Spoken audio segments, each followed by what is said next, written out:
David, thank you so much for coming to have this conversation now. It's obviously very timely with the bill being presented to Parliament, and I'm very grateful for the opportunity to talk through this with you, as I'm sure many of our listeners will be. Can I begin by telling you the difficulties I have knowing how to start the conversation?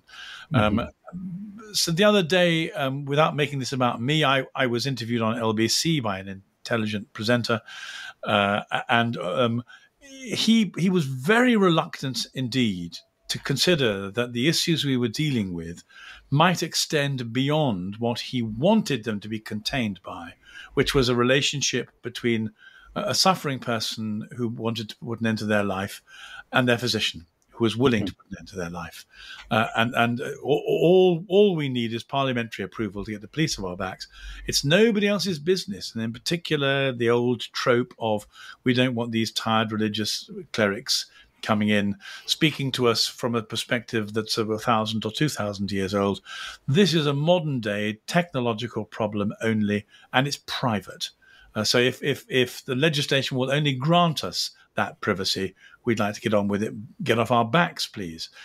I quoting Dunn as the most obvious starting point, no man is an island, tried to suggest to him that everything that was done in the public sphere by legislative agreement affected somebody else. There is simply nothing that we do, including paying our taxes, that doesn't have an effect on other people. But he was very loath to accept that this was anything more than a private arrangement between a suffering person and his doctor. And I wonder if we could start by addressing that, and perhaps you could move us to a different context in order maybe to try and persuade people who are listening who are either agnostic about the moral issue or over persuaded about the need for human autonomy in the face of suffering. Yes, well, I think if you did think it was just purely a private matter and therefore about, I suppose, choice, then the only limits would be how difficult it would be to find a doctor who would supply your wish and whatever you would wish, irrespective of what was the nature of your problem, or if it was physical or psychological or social, right. And I don't think anybody is suggesting that, other than possibly Switzerland. All of the suggestions have been that there should be law in this area. I don't think any serious person is saying there shouldn't be law in this area, and the laws should have various checks and balances, safeguards, or what are alleged to be safeguards, and so on. And that's because it's a profoundly public thing. I mean, it is related to assisted suicide. Physician-assisted suicide is a form of suicide. It's a socially sanctioned one, but it is still somebody ending their own life. And what we think, I think the great step forward in understanding suicide in the 19th century with Durkheim was a moving away from thinking of it purely as a private matter, purely as something that I do to myself, and thinking of it in terms of what have we done that you feel you need to do this? What can we do in order to help you not to feel like this? How can we structure society so this is less likely to happen? But these things they're profoundly social. I mean, the whole imperative for suicide prevention is profoundly social.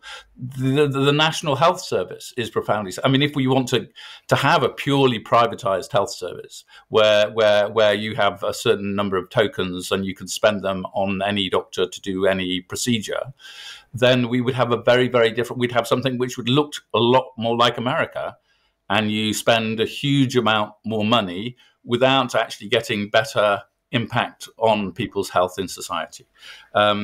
And we understand that in relation to in general to the National Health Service. And this is, I would say, this is even more so, because this is life and death. I'm absolutely entranced by your having thrown in rather casually the concern that one of the things that gets thrown up sociologically, or perhaps we might talk in terms of group psychology, is the sense of what have we done that this may have happened to you, or that you've taken this particular attitude. Because as we know, whenever somebody kills themselves, one of the most profound responses is a desperate sense of guilt and anxiety on behalf of everyone who knew them, even remotely. What was there? Is there anything I could have done that would have that might have relieved their mental pain? In what way am I remotely at fault, or have I failed? Because this feels to me like my failure as much as it must feel like it did feel to their failure as well. Can you? I just want to look briefly under the stone. Can you tell me where this comes from? Why you rose it? I'm also extremely interested in your reference to Durkheim, which I have some interest in. But anyway, but first of all, this business about neighbour guilt. Well, I think yes. So there's a recent book by Jonathan Herring, who's a professor of medical law in Oxford, and he's unusual in a lawyer in that he says he cares about what's important in life, which is not all what a law is, and what law is often not very well adapted to. So care relationships and parental relationships and law in relation to older people or people who lose capacity and that kind of thing. And he's recently written a book called The Right to be Protected from Committing Suicide. And he said that we start in the wrong place. Wherever we want to go to, we're starting in the wrong place. And the place we should start is, why do people feel that they have no choice other than to end their life? I mean, this is, I think, an irony of thinking about it as choice, and why it's not good to think about it as just another choice. It's typically people who don't feel they have choice, that they feel that they're trapped they're in the straits of thinking that the only thing left is to end it all. And so if we thought of someone who was young and healthy, that it would be terrible for them to feeling like this, and what might we have done? And maybe I think the guilt here, I mean, people do feel profoundly guilty individually, but not just the problem, but also the guilt shouldn't be individualized. It's not simply about I should have done this. It's we should have done this, and it's how do we help create more supportive environments where people don't feel that they need to do this. And if you look at the reasons that people give for ending their life by physician-assisted suicide or euthanasia, and you look at the reasons that people attempt suicide, there is a great overlap, and often it's to do with, they may also have physical problems. They may also have well, typically there'll be a health condition and so on, but it's also about feeling hopeless, not feeling that there is anything in the remaining time to live for, feeling a burden. I think feeling a burden is and there was a wonderful woman, Alison Davis, who was a disability rights campaigner, and for many years she had felt suicidal. And it wasn't a straightforward journey at all. It was a long journey before she sort of came out of that with the support of her friends. But she said when she was feeling low, she thought her friends would be better off without her.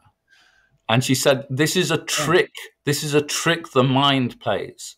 Absolutely. And what's so important about this, it seems to me, in the context of what could we do to make this different? By passing legislation that appears to provide people with choice, we changed the whole thing from being implicitly permissive to being implicitly prescriptive. In other words, by saying, yes, let's have a law, because should you not want to be amongst us, well, we may not want you to be here either.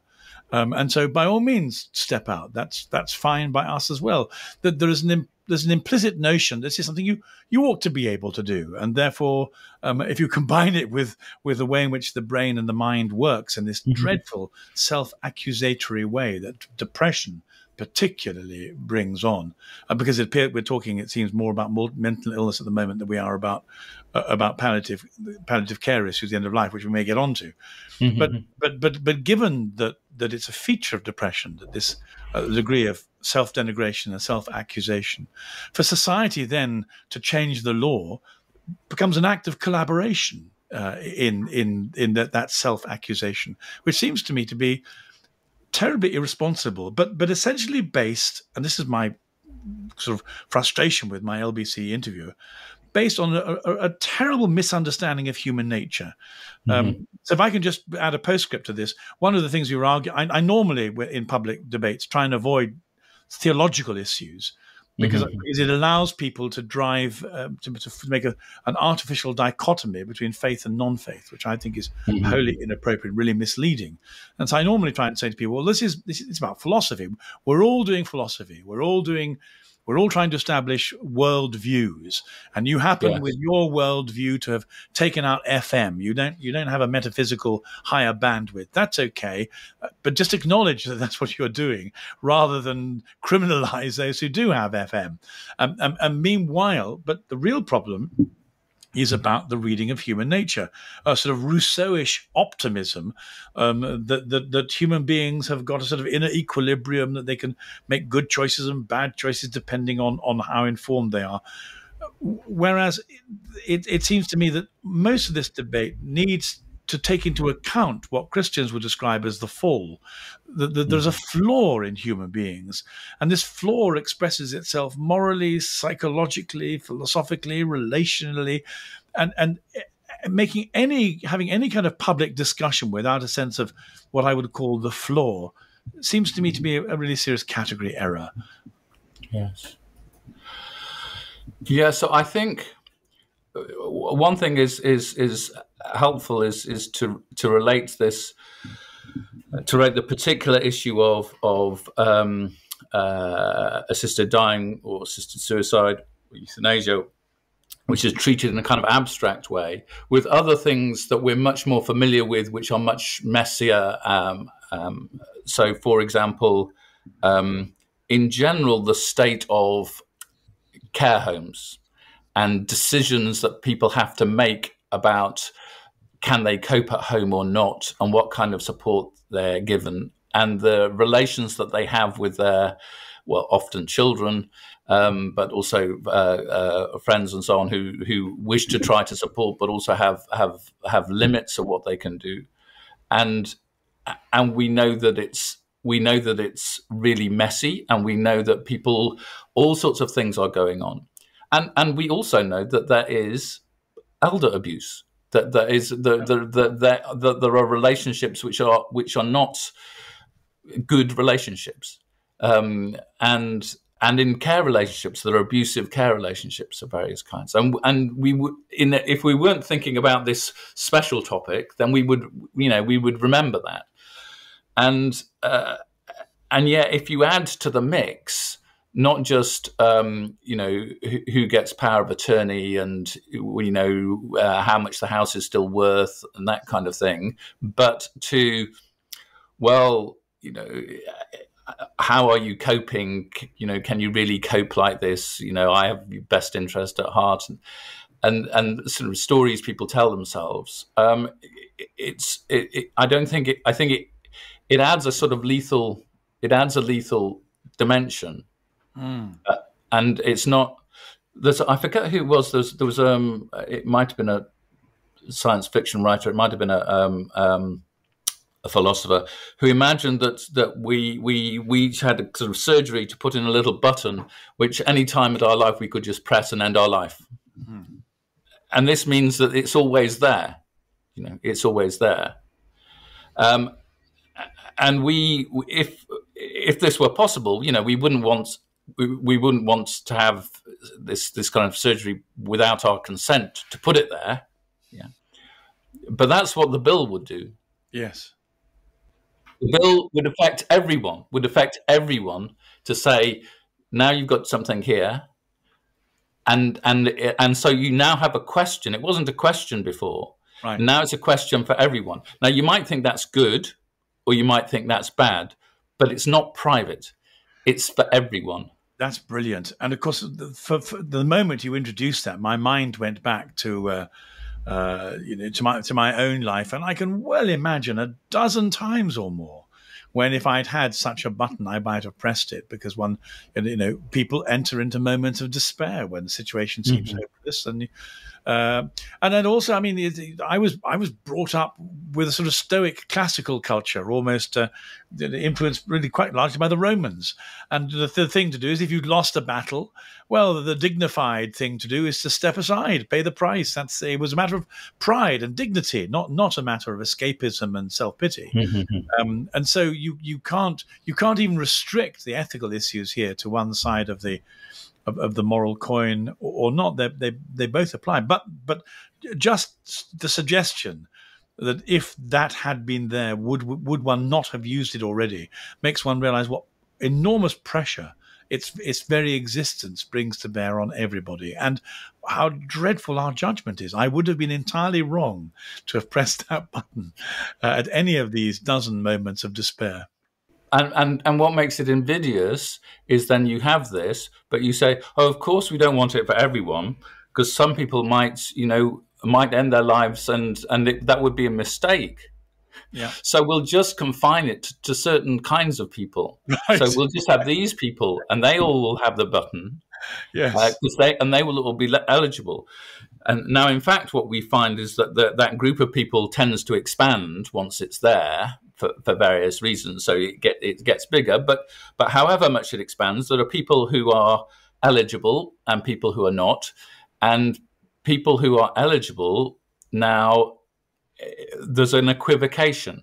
Yep. So if you're feeling suicidal, if you've taken an overdose and you're in hospital, then the support services there, the aim is to unequivocally to try to help you to live.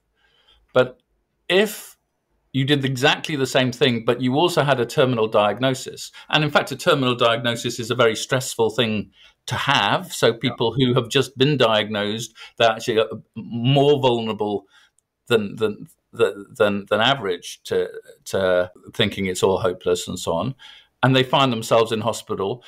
Then instead of being unequivocal, it's now, well, did you mean to?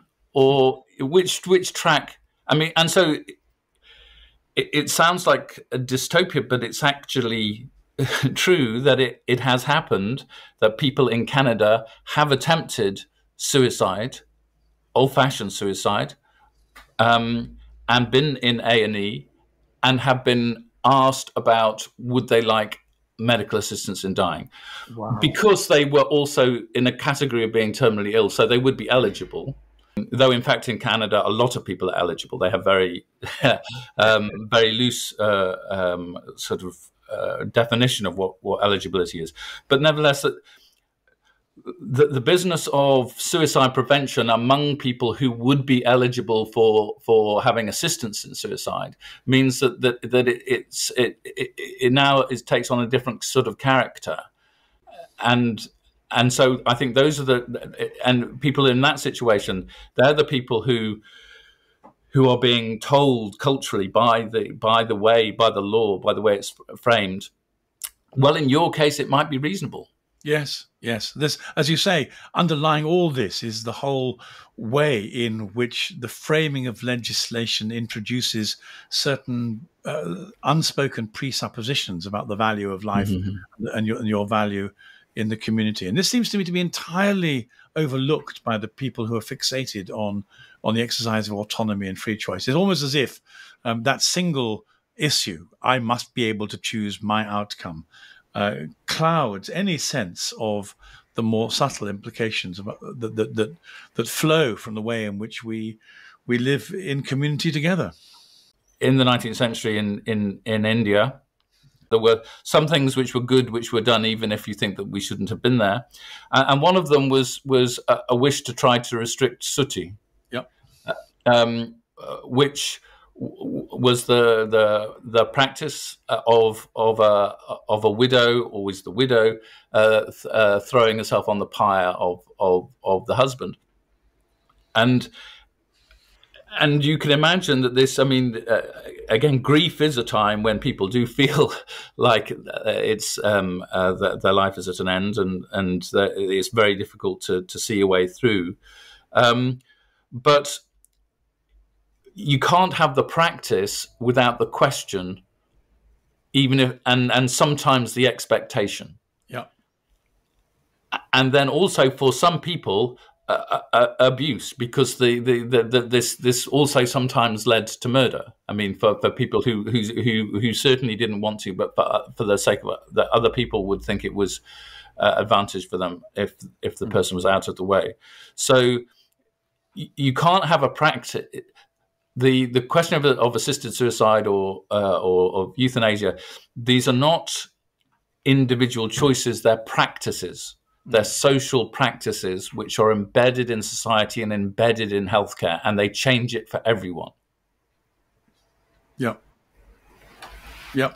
Well, and one of that's absolutely right. One of the other things that I think is under discussed or certainly under agreed on is the whole creeping, the whole inclusion creep, the way in which safeguards, which are supposed to be immovable and you can rely on, extend into other categories almost inevitably. I mean, so for Catholics, the most obvious example of this, though it's quite difficult to even talk about in public, is abortion.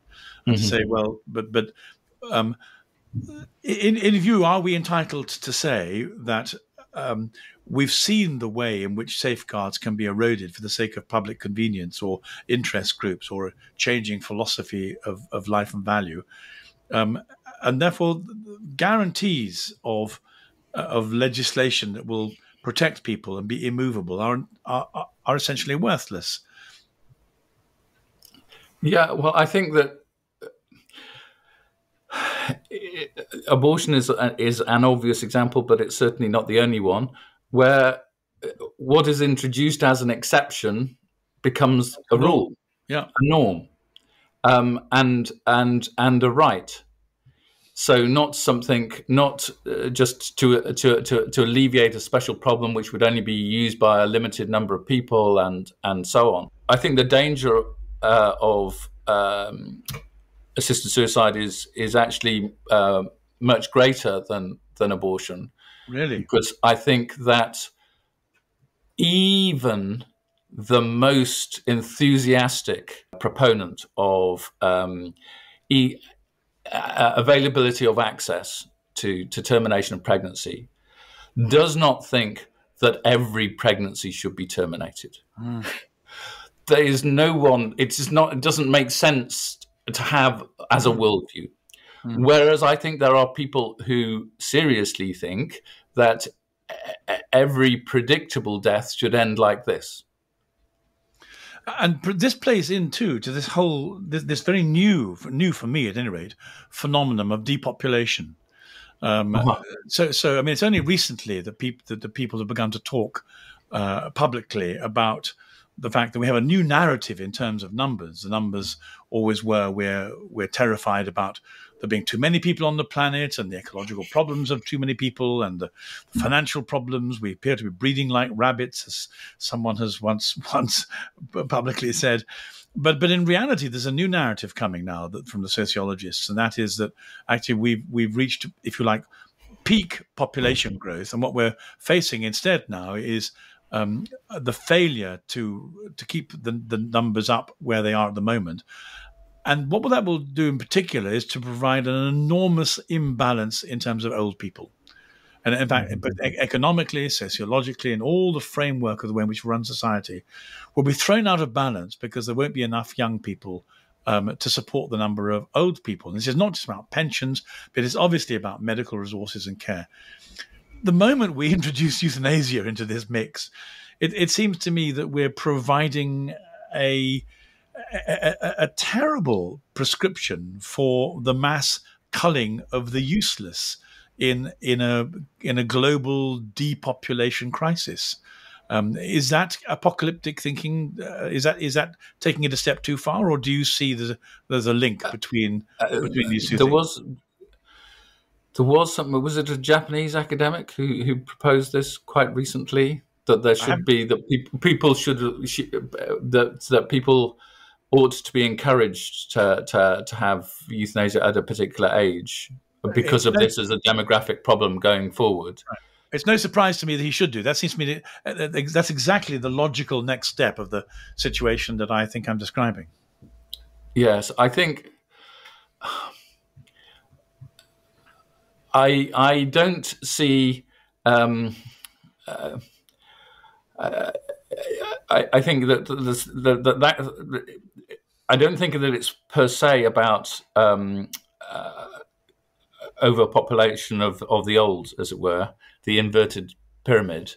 That's the issue per se. I think it will express itself through resource constraints, practical constraints, the way in which what's reasonable or unreasonable is framed. It won't come in one step in that way. It will just be a it'll be gradual. It just seems more, are you out? Are we outliving our useful? I mean, even the phrase, it's about outliving our usefulness, as though most of us are useful most of the time. I mean, we certainly have ceased to be useful. What it is, people are ends in themselves, and they're not just to be used by other people, and they're not just useful to other people. And how we enjoy one another's company is not simply about use in this way. But I think that the strains, and we see this already, the strains on healthcare and social care are such that the danger is that people will make decisions for the wrong reasons or be encouraged for the wrong reasons. Bernard Williams was a skeptic, but he once said, there are many definitions of being better off dead, but by far the most dubious is that I would be better off if you were dead. Yeah, that's right. But this is exactly where we need to have a philosophical discussion and say that what Christianity does is to introduce an antidote to utilitarianism. Mm-hmm. I mean, of course, we can take a utilitarian view of human beings, and intellectuals there are whole disciplines like sociology which are almost designed to talk like that. But that's not how we feel about ourselves, and that's not how we live. The way we feel about ourselves and the way we actually live is far more existentially sensitive than what we can do and how useful we may be either to a family or to a community. And so the problem with this utilitarianism, have I outlived my usefulness, is that at one level you may very well feel that's the right question to ask, but at every other level it's the wrong. There's a profound sense that it's deeply, deeply offensive, and that if we engage in that framework of reference, we have set about a process of dehumanization that makes it very difficult to live and flourish. And so this is the point where Christians have to say to materialists, to pragmatists, your worldview about human beings is entirely wrong. And whether or not you want to take it from the scriptures or some private revelation, at least take it from, if you like, psychology or therapy, where there's the same conviction that human worth is much more about who you are than what you do. But to bolster up who you are, there is nothing more powerful than a Christian worldview. You've been made in the image of God. Before you were in the womb, I knew you. You matter to me not for what you can produce or what you can do, but because I love you. And so we only Christian theology, it seems to me, has the power to save us from this loveless desert of functionality and to chime in with what we actually, what St. Augustine so beautifully said, that the human map is made up of you've made me for yourself and I'm restless until I know you. And it's this exchange of love. What we don't have in the public debate, it seems to me, is the confidence as Catholics to be able to say, you need the philosophical input, the anthropological input that we're going to put in. It's not enough, in my view, to say, you're forbidden to do this because you don't have control over life and death. Our moral law forbids you. I think we need to find some more productive way of saying there's a vacuum or an absence of understanding of human value, which only our tradition can offer you. Yeah, it is part of the difficulty that we have is, and the reason I think that we tend to default to thinking about consequences and impact and looking at numbers or that kind of thing is that it's a very deep question. The question of why should I live, of what is the meaning of being alive, what is it all about? That's what it is faced. I mean, that's why, when Wittgenstein says if suicide is allowed, everything is allowed. If anything is forbidden, then suicide is forbidden. Yes. And he had three brothers who separately ended their own lives. He was from a very troubled family. He was struggling with this, something that he thought wasn't just the kind of straightforward question like, what's the price of oil, or can we afford our mortgage, or what should we do about immigration? This is a question about what the whole thing is about. Yes. And in that sense is a religious question. I mean, is a philosophical or an existential question. Absolutely. I was terrified the other day when I heard Melanie Phillips being interviewed, and she said something that I recognize is it was certainly likely, and she says is right, and that is that the younger generation have developed an inclination and an affection for Nietzsche. The language of Nietzsche, particularly of power relations, is one that seems to appeal to them in particular. And so if we're going back to, what is this all about? To suddenly find a cultural change taking us over where power relations and above all the celebration of the strongest or against the weakest, if that is emerging at the same time as we're considering changing the law about suicide, it's a very unhappy convergence of philosophical currents, and once again, it seems to me that there need to be public conversations, not about autonomy, not about the law, but about this absolutely essential question: is what's it all about? What is the value of human existence? So I think that the attraction of deconstruction, of unmasking, whether it's from Nietzsche or Foucault or whoever it's from, is the thought that there's so much hypocrisy out there, and there's so much that people are living something, saying they're living something out, but actually that's not what's going on. There are other sorts of things going on, and one of the things going on is power relations. And a wish to sort of unmask that, and I think that's. I think that is fine, so long as there's something underneath the mask, I think that the notion that we should try to pull things down, that we should try to unmask, that we should try to deconstruct, that's fine if we're looking for something which is authentic, which is real, which is true, which is honourable, which is worthy, and we're trying to get behind all of this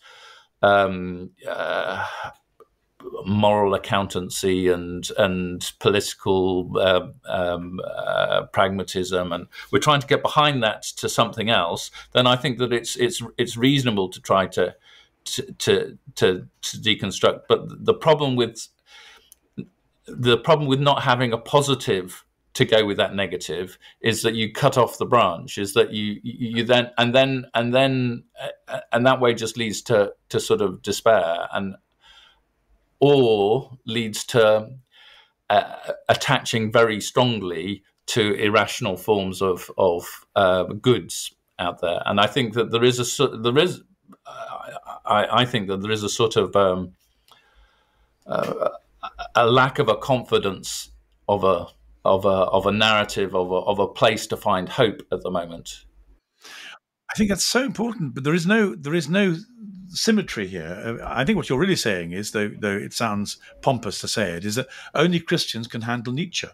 In other words, you can only do the stripping away if, as you say, behind the mask, you have some form of inbuilt, accepted existential validity, which allows you a platform from which you can expose truth and hypocrisy. But without that, then, as you rightly say, you slip into despair. Because again, the human condition doesn't seem capable of managing power relations on their own. And I think, well, once again, we're back to this reading of human nature. And I think the great power of Christianity seems to me to be that it's congruent with the gospel. There's something inside us that says, actually, I think I do manage better being loved than being controlled. Or even more important, I manage better by loving than controlling. And it's exactly that choice. Well, I mean, Melanie Phipps is suggesting we're at one of these moments in cultural history where as we make this choice between love and control, we either retain all the advantages of Christendom, or we slip back into a form of dark paganism based on power and ethical relativism. And I think my fear is that this legislation, which again seems to be produced simply to bolster up people, the bourgeois autonomy, is actually a canary down the coal mine, saying, no, this is how you choose on this is going to affect whether you remain Christian or become pagan. But I also think that there's I think that the control and love, I think that is really at the heart of this, and there is something that this is the whole euthanasia or assisted suicide is about control. But there's also an irony, I think, that people want to have the notion of control, but they don't quite want to take responsibility for it. That's why you have to dress it up in a white coat, and it is very, very noticeable in other countries where you have a choice between either the doctor doing it or people doing it themselves. Overwhelmingly, 97%, 99%, 99.9% of people do not wish to do it themselves. They wish the doctor to do it. So in Canada, in 2022, out of 13,000 assisted deaths, which just on its own should be something to think about when people are thinking, what do we open the door to if we go down this route? A country half the size of ours, out of 13,000 assisted deaths, which in theory could either be self-administered or administered by a healthcare professional, less than 7 were self-administered. Do you know, I'm absolutely blown away by that. because it's as one puts oneself in the on the other side of the argumentative coin. As I say, I don't think I'm alone in this, but I mean, I've had moments of despair and impossibility where I've seriously thought, for good reasons and bad reasons, this is the time to end it all. And as I put myself in the position, well, okay, if I get a prognosis that I'm going to die of cancer, why not speed it all up, save the suffering, save the resources? It had never occurred to me that I would ask somebody else to push the button. I mean, this is the first time I've ever even thought of it. I'd always assumed it would be me doing it. And then, that would give me a chance, maybe a day, maybe 6 hours, maybe an hour to prepare myself. And then it seems to me absolutely essential that if one's going to take this decision, it should be self-administered. It seems to me wholly immoral to delegate it to somebody else. A form of escapism. Of countries that have regulation, so Switzerland doesn't really have any regulation, but of countries that have regulation in this area, that is to say, Australia and New Zealand, United States, Canada, Netherlands, Belgium, Luxembourg, Spain, Colombia, and possibly Portugal soon. Only the United States has self-administration as a requirement. No. Good. Everywhere else, in Australia, all the states in Australia, and it's always, and when you have it, I mean, there's a strange combination in the Netherlands, because doing it yourself, it doesn't always go as you might think. Indeed. There are 97% or whatever of cases are simply lethal injection, but then there are about 2.5% that are where people take the poison themselves. But then of those, there's between 10 and 15% which are called both termination by administration and self-administration. And what it is it lasts too long, so the coup de grace is done by the doctor. Oh. So you have the doctor waiting there with the syringe. Oh. And if the person isn't dying quickly enough, or they're vomiting, or they're lingering, then this is enough. Finish them off. But but even with regards to self-administration, there's still this wish to have it within the protection of the medical profession. It's the medical profession, and to so it's not, why is the doctor doing that? Because a lot of this, I mean, it isn't necessarily, ending your life isn't necessarily something which is medical, and there are lots of non-medical ways that people end their lives. It's not essentially a medical thing, but making it medical is a way to have an authority figure who is giving you validation, who is saying, yes, this is right, who is giving you the medicine. He's making it into medicine. This is absolutely huge. I mean, you've really I don't know. I mean, you've blown my mind away. First of all, I didn't know any of this. I had no idea that these statistics existed, which means I imagine lots of people don't either. They're not hugely in the public domain. But the implications of this seem to be enormous. I can well imagine that people might say, well, there's a matter of I don't know, not taking full responsibility, or putting myself in a kind of childlike dependence with an authority structure. I might want to delegate the choice to a professional of some kind. But it seems to me that whilst that's also true, what you're saying goes much, much further than that. And again, it's not just about the utilitarian question of can I kill myself effectively, but do I need a real professional to do it? It's that if the legislation is framed in this way, it suggests some complete outsourcing to an authority figure that perhaps replaces God, replaces the psychological inner parent. But the implications of this seem to me to be huge. It's about a dereliction. It's a dereliction of autonomy, not the affirmation of autonomy. In other words, this is being sold to us by these wealthy, well-resourced bourgeois people who don't want to face suffering as the ultimate choice and the expression of autonomy. But what you're saying is that reality is it's absolutely the opposite. We're surrendering autonomy and saying to some technician, "You do it." Yes, but it is about control. Yeah. It is about control, but it is also strange about handing over control. And this is a big and a scary thing.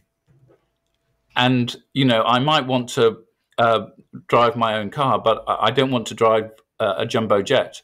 Something which is big and scary, one wants to have someone in control who is the kind of authority figure who can wield that control, who can wield the control. So I think it is about trying to have a technical solution to death. Almost, it is about trying to control the ultimate our mortality.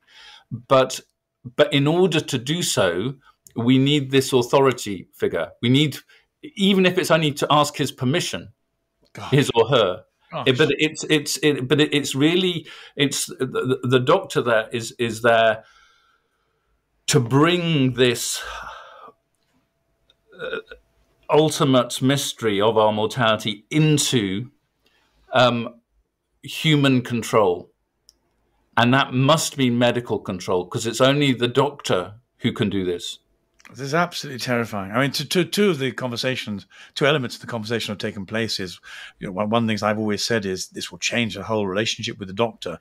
Until this moment, if a doctor came into the room, you would always know they were going to, at least notionally, do their very best to make you better or to help you. The idea that they can then come in this ambivalent dual role as either therapist or executioner seems to me to be the most destabilizing and terrible responsibility on behalf of the patient.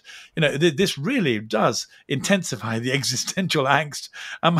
Is this therapy or execution? But the other thing is, of course, that the common narrative is that so many people die painful deaths. This is all about escaping pain. Yes. And I was very moved when I saw in some public media a doctor say, "Look, this is my life's work." And to tell you the truth, very, very few people die painful deaths, and almost palliative care is really quite effective. And it's by far a tiny minority of people who die in pain, and therefore you're making taking hard cases and making bad law. But if one does say, if one redraws the picture in one's imagination and says, actually, pain is not the overwhelming problem for most people, and then you add to that this desire to pass the existential buck to some form of medicalized technician, say, "Okay, you do this." It just has the most terrible implications for who we think we are, what we think we're doing here, what our whole relationship with life and death is, and above all, the dreadful distortions that come in when you get rid of God as part of the whole process of self-understanding. Because you then have to replace God with something else, and the idea of replacing God with an executioner, medical technician, seems to me to be a dystopian step of the worst kind. I am interested in this question of why people prefer euthanasia, and I do think that even if the legislation which is before Parliament is only for assisted suicide and not euthanasia, I think all of the indications are that expansion tends in that direction. Of course, yeah. I wrote a paper once, and I quoted Thomas à Kempis, who says, "Man proposes and God disposes." And with assisted suicide, it's the doctor who proposes and the patient who disposes. And that has its own issues. But with euthanasia, it's the patient who proposes and the doctor who disposes. Yes. It's the patient who is man and the doctor who is God. God, yes, absolutely. And that's more attractive to people than the other way around. So, because even though we might think that we want to be gods, we don't actually. We much prefer somebody else to be. But I do think that it is about instilling this kind of authority. It is, and the medicalizing of the authority over life and death is inherent to it, and I think that's why there isn't, even if it could be proposed in a non-medical way through kind of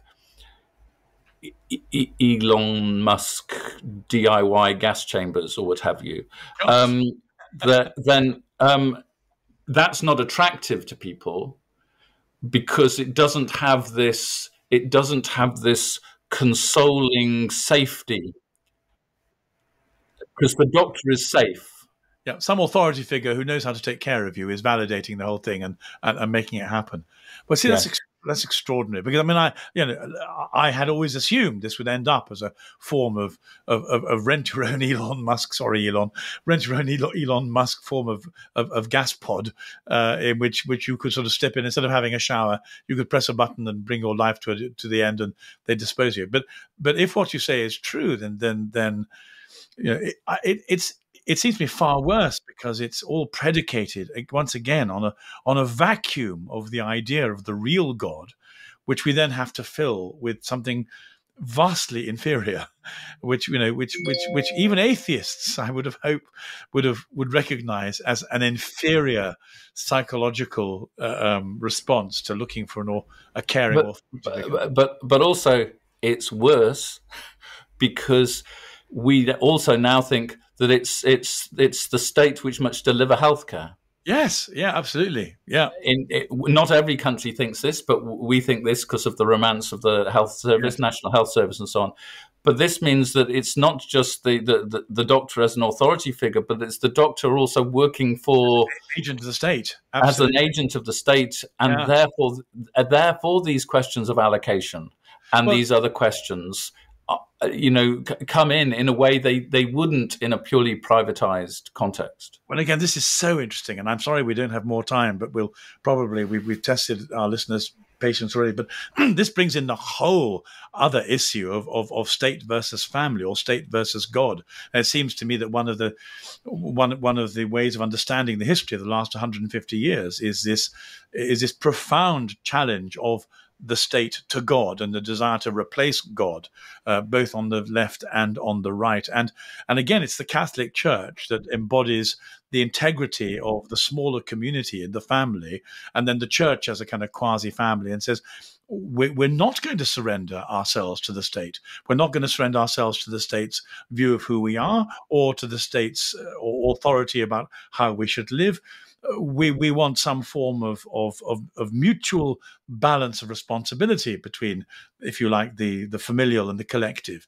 But all the way through the last 100 years in particular, the state has ambitions to take over completely and to replace the family. And it seems to me that one of the things that's going underneath this, philosophically again, is the state making a power grab over medicine and existential authenticity, and saying, actually, we'll decide when you live and when you die, and how you live and how you die, and whether you should live or should die.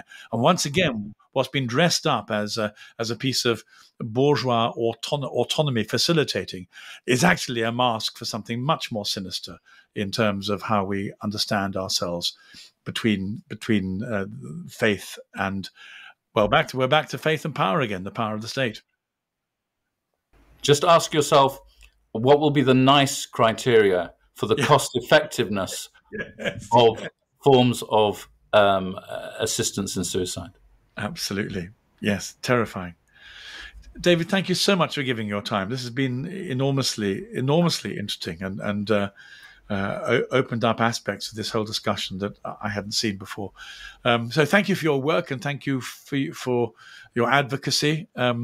And then thank you very much for coming on to the Catholic Herald podcast. It's been such a pleasure to talk to you. Thank you for inviting me.